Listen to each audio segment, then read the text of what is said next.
Welcome to the Transformation Talks podcast, in-depth conversations on transformation with Rajiv Dingra, founder and CEO of RDNX Network.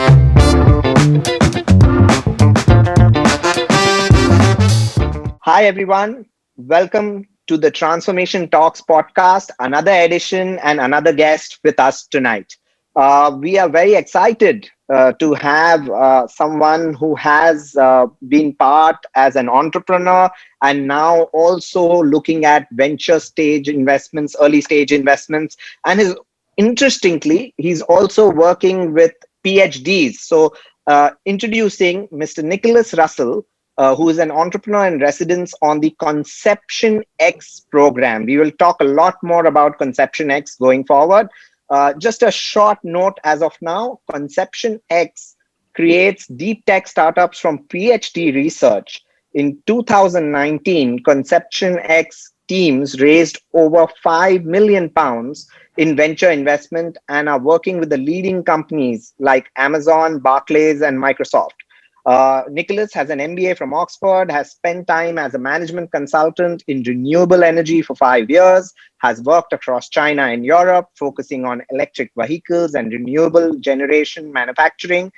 He has launched a real estate startup in London in the past and is currently focused on working with early stage entrepreneurs and venture capital firms, raising seed capital funding for new deep tech propositions. So please give a big round of welcome to our guest, Nicholas Russel. Nicholas, welcome to Transformation Talks.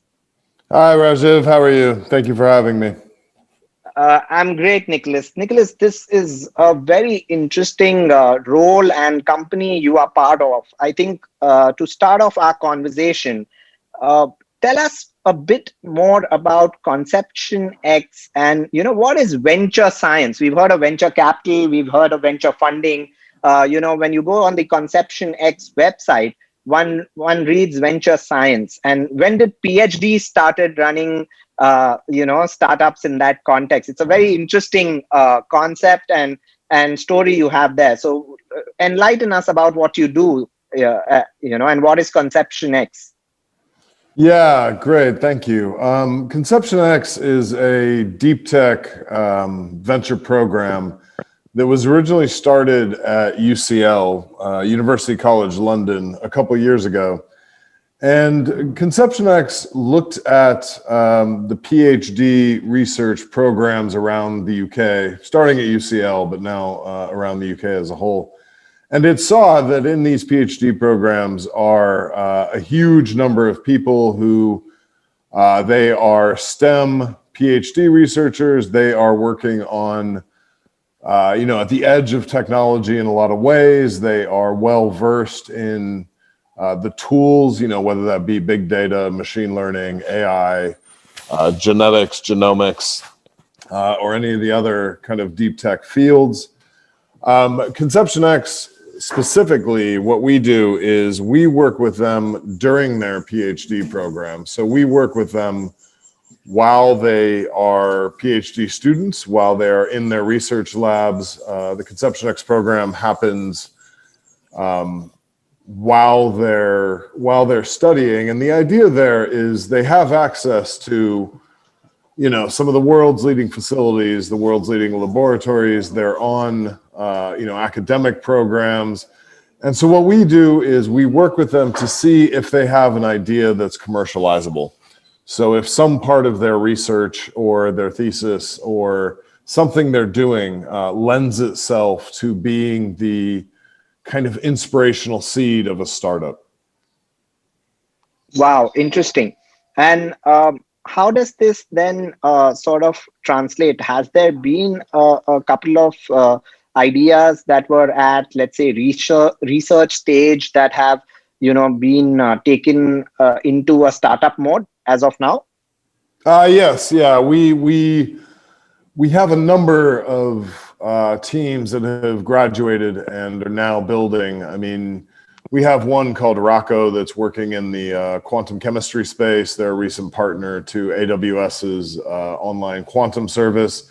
We have another one called Turing Tech, which is doing kind of very advanced ML and AI algorithms Originally, that was applied to financial trading. Now it's being applied to data centers and large big data installations. We have another one called Symbiotica, which is measuring liquidity in public financial markets and optimizing customer trading strategies. We have one called Enteromics, which is a hardware software play that's looking at the gut health microbiome and doing some more advanced measurement there.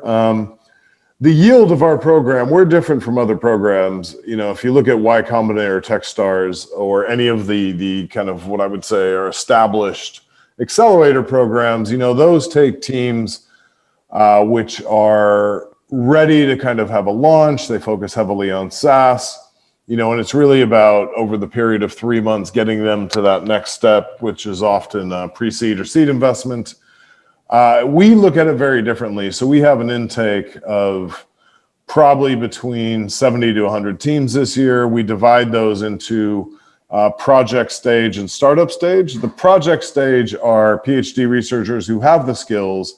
They're very interested in what entrepreneurship is about and the process of commercializing technology. We use their research essentially as a foil, and we have a training program set up for them. There's an initial boot camp around technology readiness levels, where their technology is, and kind of an assessment of their team strengths and gaps. And then there's a 3 to 4 month education program that I believe we're up to about 14 half-day sessions. And that really covers every area of building and launching a technology product. Once again, that's a product, that's a project track of ConceptionX. Then there's the startup track, and the startup track is for the more advanced teams. Those teams usually come to us as formed teams, although not always. We do accept individual innovators into that program. For the startup teams, they have the skills. Some of them will have an MVP built, others will have roadmaps to MVPs. And really, for them, they complete the training program, as do the project teams. However, for the startup teams, we also add very intensive one-on-one coaching from both the business side and the technology side, looking at getting them to some kind of a deliverable before the end of the program. We have a demo day at the end where everybody showcases. So the project teams showcase how far they've developed their project work, and the startup teams show how far they've developed their products. And then that's kind of it in a nutshell. That's very, very, very interesting. So how is it different from and being an entrepreneur yourself? How is it different to work with researchers and scientists and PhDs vis-a-vis working with the early stage entrepreneurial technologists, so as to say? What is distinctly different in these two, kinds of people? And how are their approach different to a startup, so as to say? Right. I'm glad you asked that question, because I think it's a very important distinction. I mean, first of all, deep tech. If you look up deep tech, what is deep tech? The best definition I have for deep tech is it's hard tech, right? So this can be physical sciences. This can be innovations like electro-optics, or something to where there is a real, true engineering or scientific innovation, which in my view involves quite a high degree of risk, right? So these are often not necessarily things you can lean business model canvas yourself into creating, right? They're actual laboratory innovations or some kind of actual real step. Now, if we take the other side of it, and let's look at like a normal team and a normal accelerator, I would categorize the majority of that being business model innovation. Business model innovation, I would couch as things you build on AWS, whether that's, and these could be huge businesses, whether you look at, Amazon, Zoom, Shopify, Kickstarter, Coinbase, in a lot of these cases, the innovation of those businesses wasn't necessarily something technical and hard below the surface. Rather, they used an assemblage of the existing components to kind of create a new business model a new interface, new user experience, a new kind of product offering. Right. Correct. So I would take that to be kind of your normal startup. Those are the SaaS startups that we know and love. That's where we see a lot of action out of the Valley. I would couch us on this to be a bit earlier than that. We're dealing in more high risk stuff. We're dealing in things that are less certain, where there's not necessarily an immediate path to market or revenue. And therefore, I think when we're looking at what our program does for those deep tech teams, it's really about how do you connect the dots between a laboratory innovation, some kind of a commercialization of that. That's fascinating. It sounds like you're really deep in the trenches when it comes to deep tech. Getting your hands dirty with technology, with innovators whose work possibly may transform the next couple of decades, or maybe even a century, because that's the kind of early risk and innovation that you are working with. Would that be correct to say? Yeah, I think there's two strands there. I mean, one is the technologies themselves. I mean, we are working with a lot of the most advanced cutting edge technologies in universities. So we see quantum, we see blockchain, we see AI, we see med tech, we see health tech, we see genetics, we see genomics, we see CRISPR. We really see this whole portfolio of technologies. And, one big difference there is often, if you look at the lean model and you listen to kind of the Silicon Valley canon, they say don't build a product without, or don't build a solution for a problem that doesn't exist. Whereas, often in deep tech, you're building a clean innovation. You're building something that doesn't necessarily have a market today. It's more that if you push forward this technology, what are the potentials it creates? What can it do if it were to sit in the market, right? So I think on the technology side, that's very accurate and very different. The second thing is, another important thing we do, while, startups may account for probably 20 to 30% of our total cohort volume, the overall, be it the 20 to 30% or the rest, what we're doing here is we're doing commercial education for a number of the world's kind of leading STEM students so far in the UK and all around the UK. But we're teaching our candidates how to think about business, how to think about customer needs, how to think about development pipelines, how to take things to market, how to assess markets. So there's kind of two wins there, right? One is the direct technologies we're working on. One is the research that they join the program with. One is the set of deliverables that we try to achieve over the 9 months of the program. The second is, real lifelong learning around what is commercialization, what are markets, what is business, and how does the world of business apply to their technical skills. And from my view, that's where we get the really exciting things you're talking about, right? When we can actually teach people how to take greater volumes of innovation to market. Yeah, I think it wouldn't be wrong to say that you are in the business of transforming venture capital and venture accelerator business, because this sounds very, very unique in approach. And in specific, it looks very apt for deep tech. So, taking it up from there, given your exposure to so many bright minds that are working what I would call as at the edge of deep tech innovation, what are the few areas, deep tech areas, that you believe will cause disruption in the coming decade for larger businesses, right? I mean, either through startups or through business model innovations, or through possibly other larger companies adopting these technologies and getting ahead of their peers and competition. Yeah, I mean, the one that really comes to my mind over and over again, and one of the reasons I actually joined the program in my role, is quantum. I think quantum, some people laugh and they're like, quantum is said to be kind of the drum and bass of computing. It's always the next thing, but it never quite arrives, right? Right.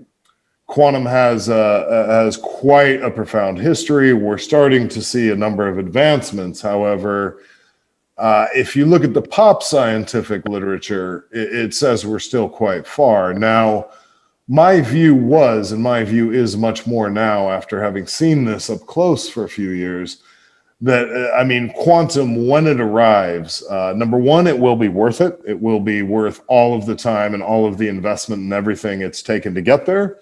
And number two, the transformative power is probably far and beyond what we think it may be, right? I mean, I only have to go back to something like the internet or mobile technology. You know, if you think about when the first mobile phones arrived, if you looked at those early mobile devices in the early 80s, maybe even the mid-late 80s, to compare that to kind of the world of the iPhone and the Android device worldwide with, always on broadband networks downloading at near gigabit speeds, when you think about the transformative power of that, not only to the technology, not only to the user, but also to the society, and then on the realm of big data, that represents, in my mind, kind of a step change and a near kind of epochal shift in where we are with technology in our story. And I think quantum will really be the same. And I think, one summary point there is when I look at things like quantum chemistry, quantum is going to move us from the realm of scientific discovery to the realm of scientific engineering.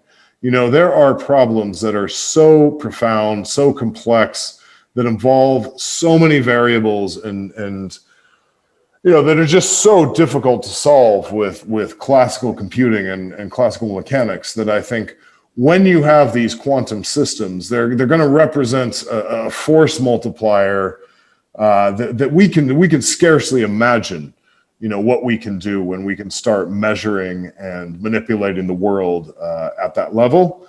Once again, I think there is a lot of work to be done there. I'm aware how much work there is to be done there, but I think it's more about the impact.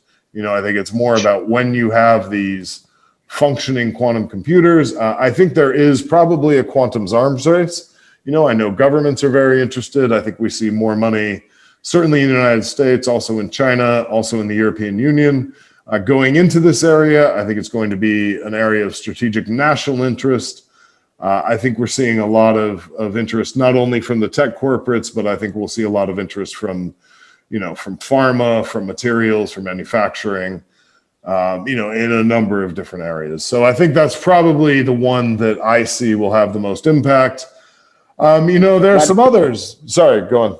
Yeah, but do you believe that quantum, and this is just the playing the devil's advocate here, do you think in the next decade would we see the real impact of quantum, or it's at least a couple of decades or more away?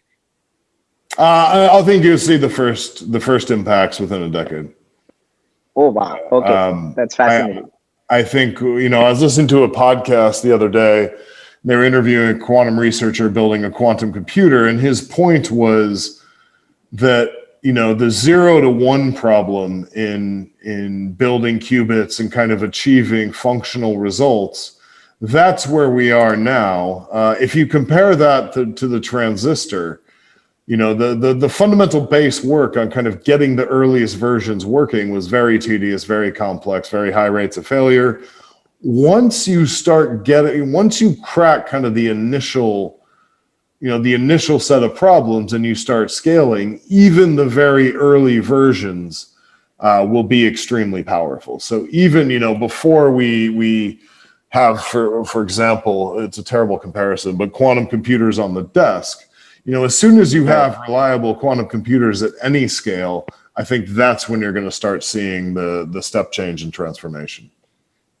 Wow, that's interesting and exciting to look forward to. You were mentioning some of the other technologies. What are those?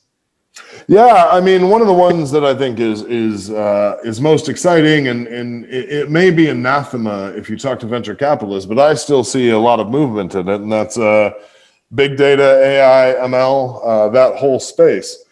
Right. Every year we see people coming to us with new data sets they want to analyze, new underlying ground truths those data sets represent, new commercial potentials they want to explore. Something we see over and over again is measuring land use and changes in land use via satellite imagery. As satellite imagery gets more advanced with the advent of outfits like Planet Labs, you get new data sets. As you get new data sets, you get people applying their work to those data sets. And, there's two very interesting books that both talk about the history of technology. One is called Paper by Mark Kurlansky, and the other is called The Technology Trap, which is out of Oxford University. And in each of those, they talk about how technologies develop, and then there are periods where those technologies can almost sit latently, where you've done some of the groundwork, yet you don't really see any kind of societal use or any immediate purpose, and how a lot of times there will be triggers within society that then go back and draw on kind of nascent technologies which have been developed but not necessarily adopted. And I think now that we're looking at things like climate change, we're looking at, and I spent a lot of time in renewable energy and climate.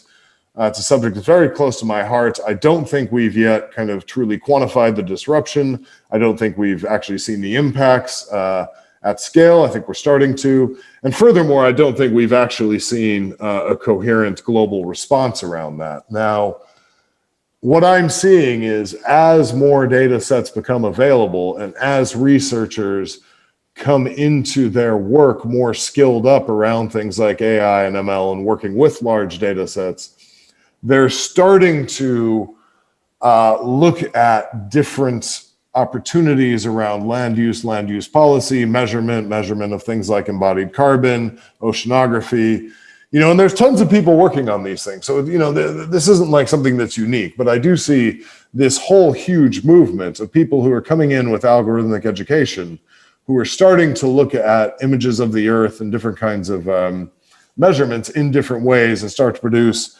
commercially viable inputs, right? And I think that's very interesting and very exciting. Once again, I think if you go to some of the corridors of Silicon Valley or even European technologies, say big data, is that a thing?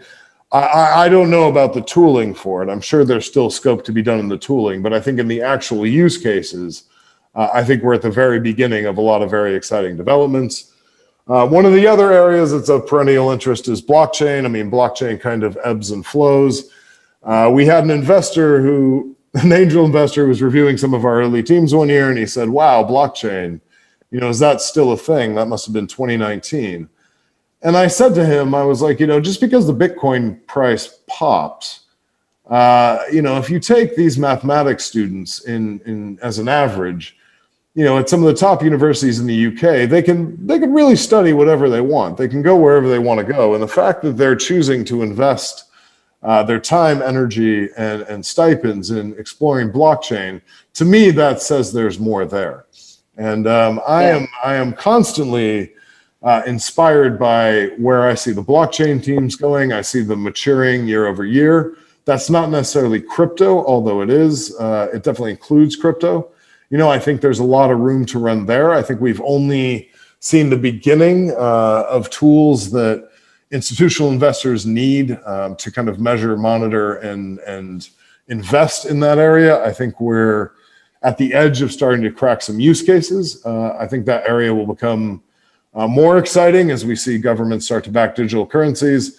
And one area that I think it's impossible to get away from right now is health tech, whether that's med tech, health tech, pharma, genetics, genomics, any of those areas. We have a huge representation of people from those areas. Obviously, as many of those technology areas are regulated, those are much longer burns.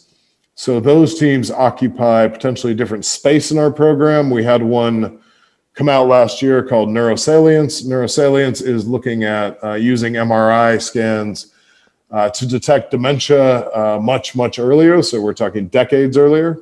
I think that stuff is very, very interesting. I think applying computer vision techniques and AI into medical care in that way, I think that's a very interesting immediate example. And then we see the deeper stuff like Rocco and their work in quantum chemistry. I think genomics, obviously, with COVID and the vaccine development. So I'm very bullish on that area as well. Exciting. You spoke about blockchain, and talked about Bitcoin. In some ways, it would be, comparing blockchain to Bitcoin, a blockchain success to Bitcoin would be, saying that the internet won't work when the first portals bombed, or when MySpace, let's say, bombed, and you would say social media won't work, because they are essentially, one is the technology, and the other is just the a platform built on top of the technology. Do you agree? Yeah, absolutely, and more so. I think really none of these things should be treated in a vacuum, right? The reality is each wave of technology compounds on the previous wave. So when you looked at desktop computing and then you attached all those computing to networks, right? Now you had networks of computers, and then you had modems, and you had home computers that were connected over random links, and then you had home broadband, so those computers were connected constantly. Then you got user behavior where applications were expected to be available whether people were at home or at work, and then they started using e-commerce, things like Amazon. Then you got the development of things like Napster, and then you got the iPod, right? Up until you have the flashpoint of the iPhone, which is essentially a single integrated computer that's always online. Really, it's giving you access to all of those services that you would come to use and rely on. The big difference was your previous experience was fixed to individual locations, and your new experience was mobile, right? I think when you look at Bitcoin and blockchain, I think they are the evolutions of social media with commerce attached, right? Like, I think there's something very interesting about social media, which is social media is driving volumes of transparency through society. I think it's driving new kinds of accountability. Of course, none of these things are unidirectional. I think as you push it forward, there are also backlashes, there's new problems. However, when I look at Bitcoin and when I look at crypto, you're essentially building on top of the social networks, right? You're building on a lot of the social rules, you're using those channels to communicate, and you're essentially building, the world's first kind of currency experiment that's been on the back of global, interconnected, democratized social media, right? And I find that to be very interesting. I think there's something around innovation where you look at it and you're like, okay, well, if I have all these channels of social media, and they're public and they're private, they're image-based, they're audio-based, they're meme-based, they're video-based, there's a whole array of communication styles. And you look at that and you think, what happens if I apply that logic to something like currency? And I think those two, I think that's very interesting, and I think, I don't know if, people all the time, they want to know if Bitcoin's going to be a success or failure. And certainly nobody can tell you that. I do think as an experiment, it's very interesting. And I think if you look at any experiment in the internet where you have 10 years under a singular platform with a singular community of developers that is able to go that long in advance and really build an ecosystem around it, I would say those are the harbingers of things that we've gone on, or things that we've seen that have gone on to be very major technological forces. Fair point. Fair point. I'd like to believe that having billions and billions of dollars of market cap, if that's not success, what else is? Well, it's up to Volatility trillion, aside. right? It's Yeah, up to yeah. trillion. Exactly. So, it did sort of fall today, but all those are, as I say, it's not the every day that matters. It is where it is coming from as far as a technological movement is concerned, and where it's going. From that perspective, blockchain is not crypto alone. Blockchain also has organizational implications, like for supply chain, for data security, and whatnot. And there's still being work done on the side chains, the aspect of security, scalability, all, and decentralization, to make sure that each of these three things can be balanced in a way that it has what I would call as enterprise applicability. Are you seeing the same across the various startups and PhDs that you're working with? Yeah, absolutely. I mean, I think that blockchain.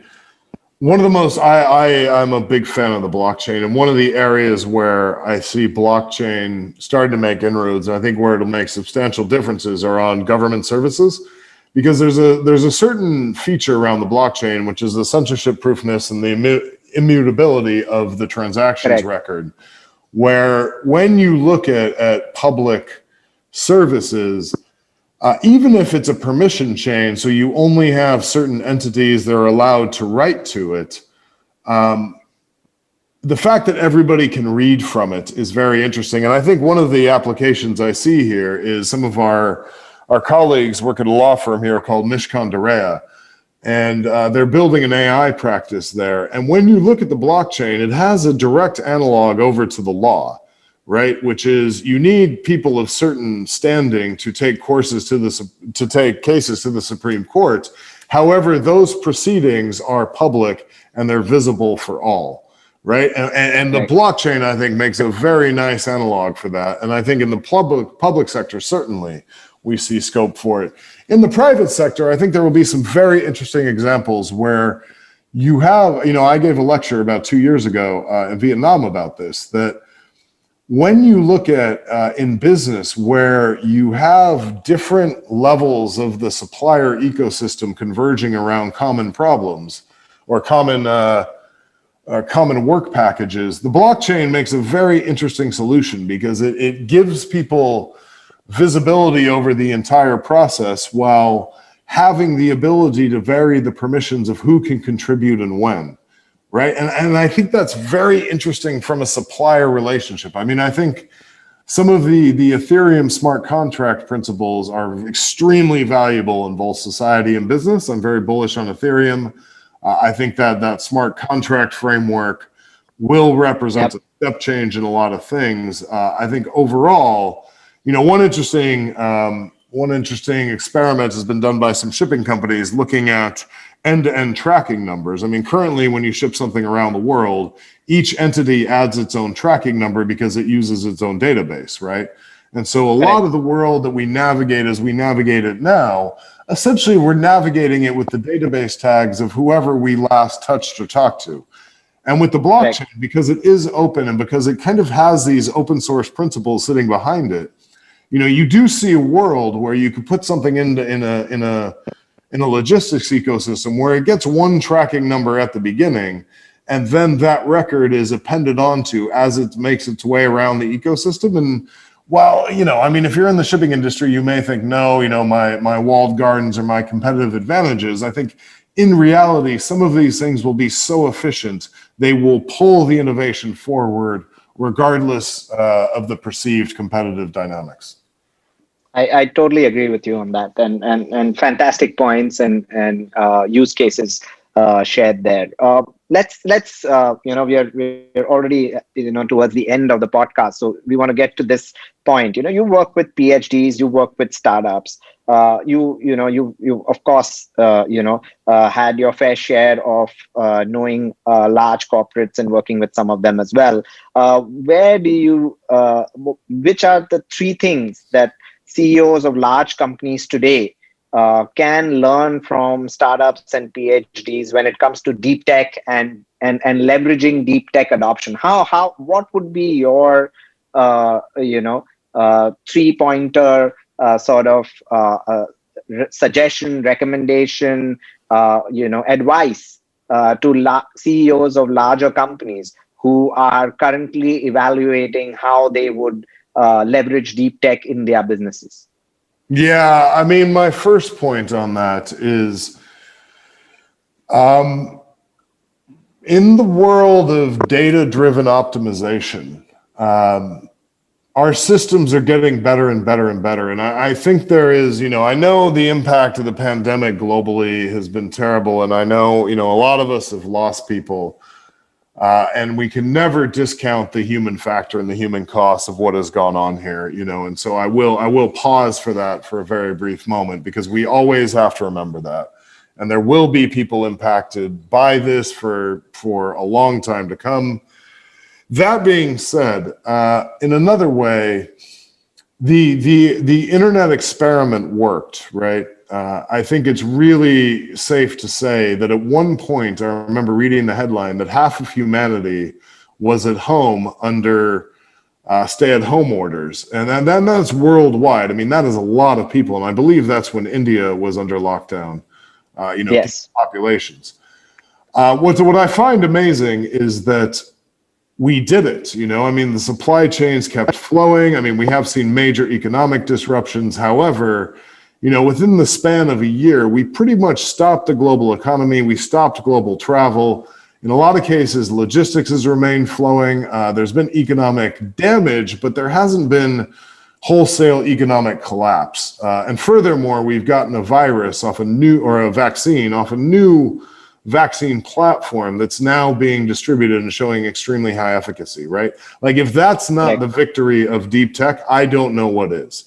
I don't know another time where you could pause the majority of the global economy and then unfreeze it a year later, and people, yes, we have lost a lot of people. Yes, there are impacts, but by and large, the world has managed to be resilient and even move forward in some ways. Now, the reason for that is because there is so much technology everywhere, because so many systems are driven by technology. Now, to my first point of your question, we have systems that are extremely optimized, right? Whether that's energy, logistics, manufacturing, agriculture, distribution, finance, whatever it might be, these systems are extremely optimized, and they are resilient, and they are able to give us great answers and constantly better answers. We can make things better and cheaper and faster. We can make massive amounts of progress.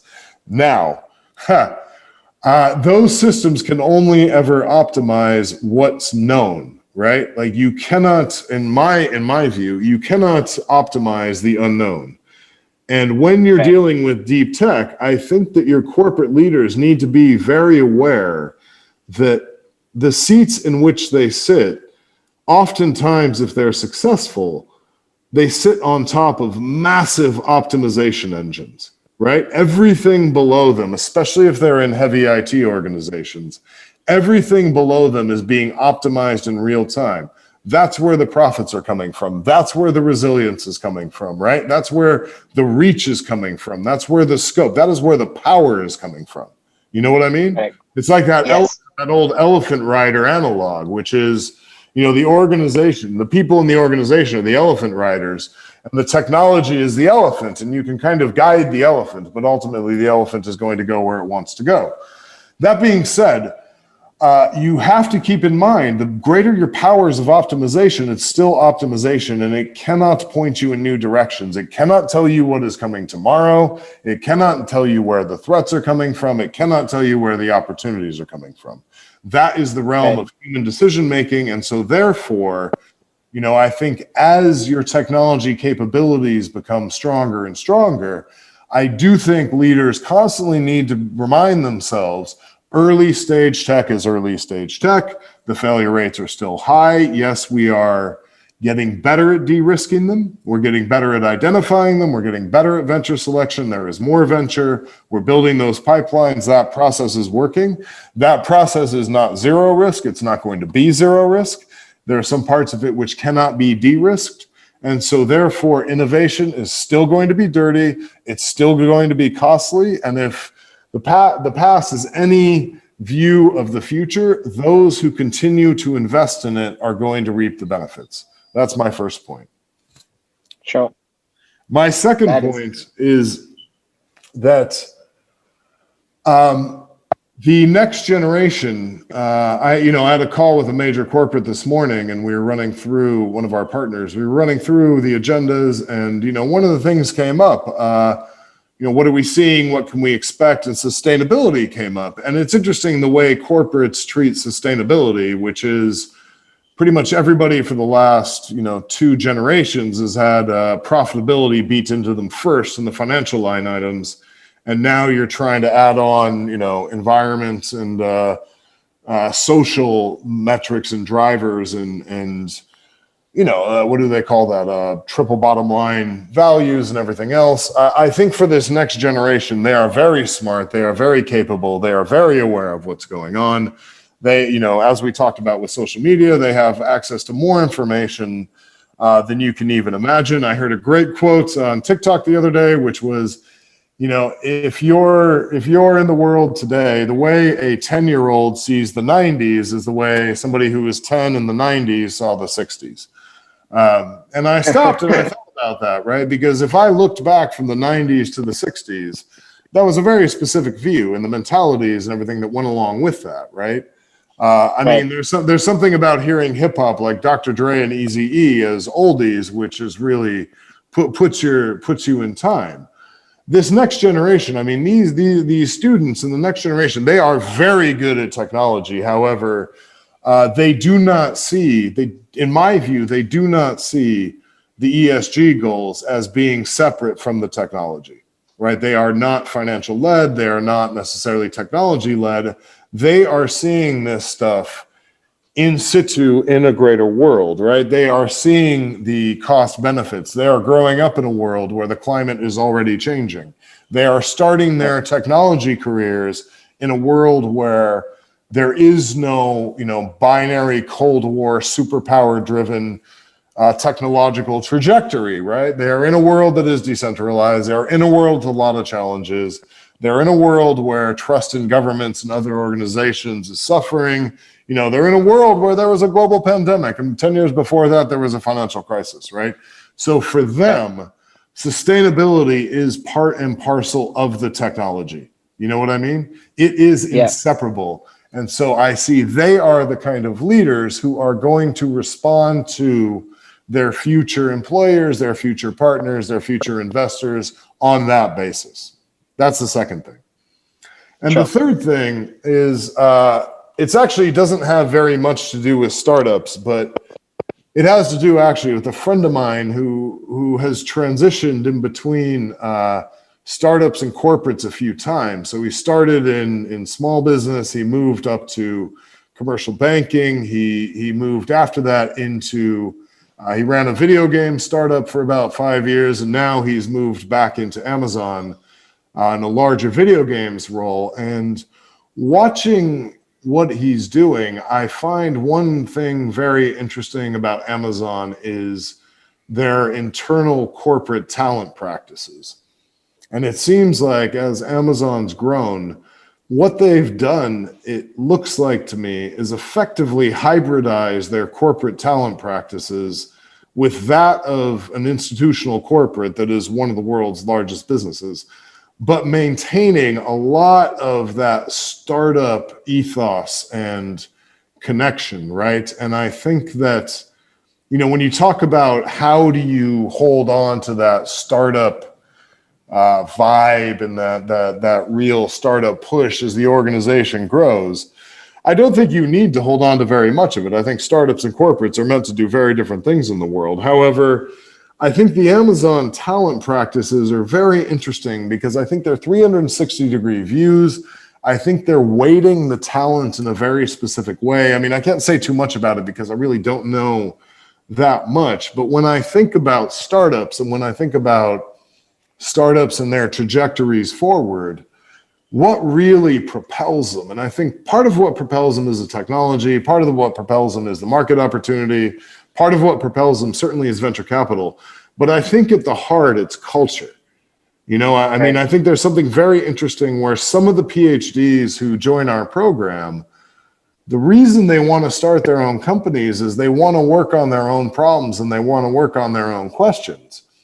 And now with today's financing methodologies, they have the ability to do that. And I think what's interesting about that is as they start these companies, they go back into their previous programs and they start recruiting from other PhDs, right?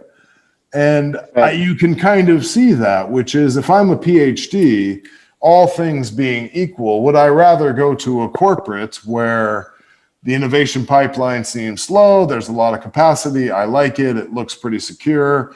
On the other side, I can go work with people like me who have essentially been funded to do something that approximates the research I was doing before and work on these big questions and problems, right?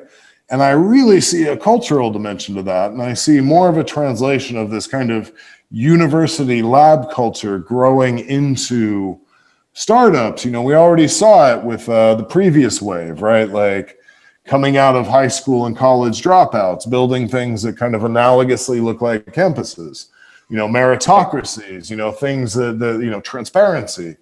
With Amazon, I think they did a lot of things right, scaling those talent pipelines. I think that's part of their core strength.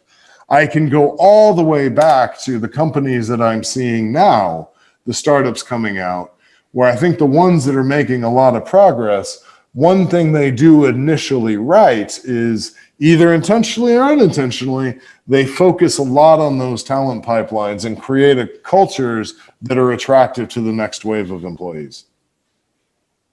Fabulous. I love these 3 points. The first one was to focus on, technologies, not just of today, but of tomorrow that may have a higher failure rate, sustainability and culture. I think it's a great 3-pointer for the large corporate CEOs. Nicholas, we've run out of time, but it has been an absolute pleasure and an exciting conversation with you. I'm pretty sure our audience would not only be enlightened, but also will be intrigued and will surely look up Conception X and would look forward to possibly some of the greatest innovations coming out from Conception X, and hopefully more people come up with such programs, because I truly believe that the combination of a scientist's mind and the entrepreneurial zeal and spirit could do wonders for this world. Thank you so much, Nicholas, for coming on to Transformation Talks and giving us your pearls of wisdom. Thank you. Thank you, Rajiv. It was a pleasure. Thanks for listening to the Transformation Talks podcast hosted by Rajiv Dingra, founder and CEO of RD&X Network. Tune in next week for another interesting episode.